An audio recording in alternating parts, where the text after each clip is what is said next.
燕北在燕巡的管理之下，已经逐渐变得充满杀伐之风。即便是在这春节来临的时刻，整个燕北也充满了奴役、死亡、战争等事情。那么燕巡真的能用这种暴力的控制将整个燕北维持下去吗？话接上回，在阿金离开宫门之后，发现了门外全部都是尸体和鲜血，宫门的一侧更是布满了枪痕，被乱枪给扎了个稀巴烂。皇宫的侍卫们此时正在处理那些尸体，因为赶车的侍卫更是在不断的催促，因为马上就要天亮，大臣们也该来皇宫之中给陛下请安了。这是怎么回事？阿金看着眼前不可思议的景象问道，毕竟能够在燕北皇宫中出现这种乱象，他根本是不敢想的。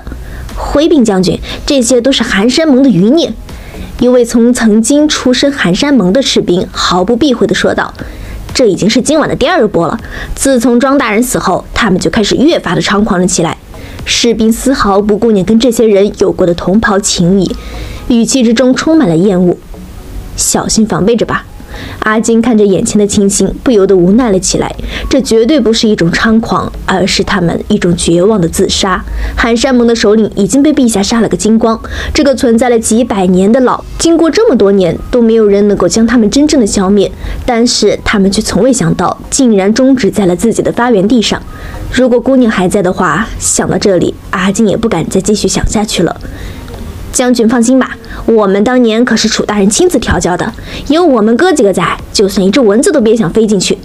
一位士兵此时笑着说道。不过很快他也意识到自己说错了话，现在的燕北哪里还有什么楚大人，楚乔早已经叛出了燕北啊。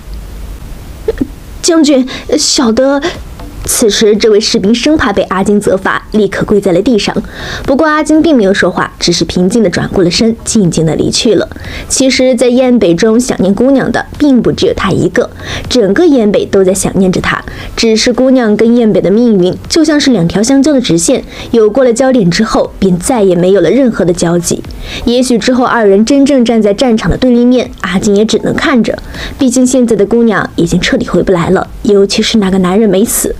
在燕巡这边处理寒山盟的余孽时，怀宋的长公主纳兰红叶正在自己的寝宫之中思考着事情。在她的床榻旁边有着一封十分洁白的信件放在了那里，而且从破损的程度来看，这一封信件被人翻看过了无数次。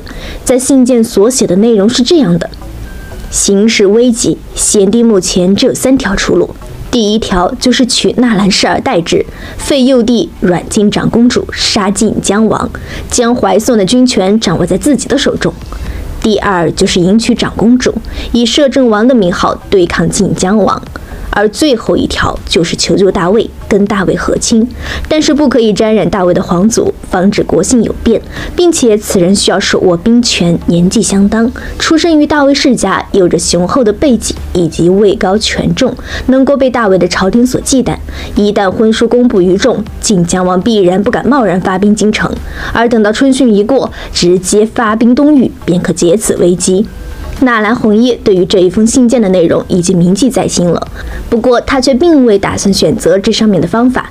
虽然每一条都可以化解当下危机，但是还有另外一条道路是写信之人没能考虑到的，那就是燕北跟怀宋进行联姻，同样可以解决晋江王叛乱的危机。为何纳兰红叶要选择燕北这条路，而并非信件中的道路呢？其实是因为能够做到的就只有这一条道路了。其实信件中的3个方法无一不是可行的，但第一条要直接夺取纳兰家的地位，让他身为纳兰家的人该如何去做？第二条是迎娶长公主，她自己就是长公主本人，难道要让自己迎娶自己吗？而第3条是大魏中手握兵权，并且跟自己年纪相当的人联姻，这个人背景还要雄厚，被大魏忌惮。试问这样的青年才俊，整个天下之中又有几个呢？想到这里，纳兰红叶的嘴角也浮出了一丝淡淡的笑容。如果不是对方并不知道他的身份，他可能会耻笑对方无知，而最后他选择的道路才是最可行的。因为跟燕北联姻后，不仅可以解决晋江王叛乱的危机，还可以给燕魏之战增加砝码，一东一西来夹击大魏。但是这个方案同样是有一个难题，即便是纳兰红叶喜欢燕巡，而燕巡也丝毫看不上他呀。此时天下的格局，大魏跟燕北开战在即，东北地区也有一族进行叛乱，而大魏跟大宋之间多年无战事，关系要比大梁更为温和一些。更何况大宋还是一个商贸大国，国库十分富庶，大魏绝对不会放过这个笼络大宋的好机会。只是那位坐拥大魏司马高位的人手握一方重兵，而且背后有庞大家族支撑的青海王，又怎么能够任由他人摆布呢？在最后一条计策中，宇文悦就是最为符合联姻的人选。只是此时的宇文悦已经有了楚乔，并且这一次他再也不会放弃楚乔了。先前经过2次燕北大战，让天下所有人都知道，这位宇文家的少爷对于秀丽将军的一片痴心，而纳兰红叶也深知，无论跟谁和亲都是不可能的。宇文悦和燕巡他都无法得到，而且以他对于燕巡的了解，就算自己能够跟宇文悦联姻，燕巡又怎么会看着自己的情敌再度获得大宋的助力，成为大宋的摄政亲王呢？能够提出这些建议，想必是早就知道宇文悦不会任由他摆布，而这般做的结果也无非是暂时延缓一下大宋的战局罢了，并且离间宇文悦跟大魏朝野之间的关系，将他推上一个风口浪尖之中，平白无故得罪了大魏的朝廷和大宋的朝廷。而宇文悦一旦拒绝了这门婚事，这样一来，宇文家族在大宋的所有经济贸易必然会遭到重创。这样一来，宇文悦即便是大魏中唯一一位长老院的元老，还是有着蜀地藩王的实权人物，也必然会遭到重创。青海跟大魏之间离心的最后一个结果，就是燕北借此机会将两方分兵击溃的大好时机。在这种关节下，纳兰红叶其实早就想通了，只是却久久没有做出任何的表示罢了。不过纳兰红叶也很佩服他这位长兄，仅仅几句话就产生了4两拨千斤的效果，在大魏境内掀起一场腥风血雨。只是他没想到，这位跟他一直书信往来的人，就是大宋的长公主纳兰红叶吧？兄长，如果你知道我的身份，还会这么安排吗？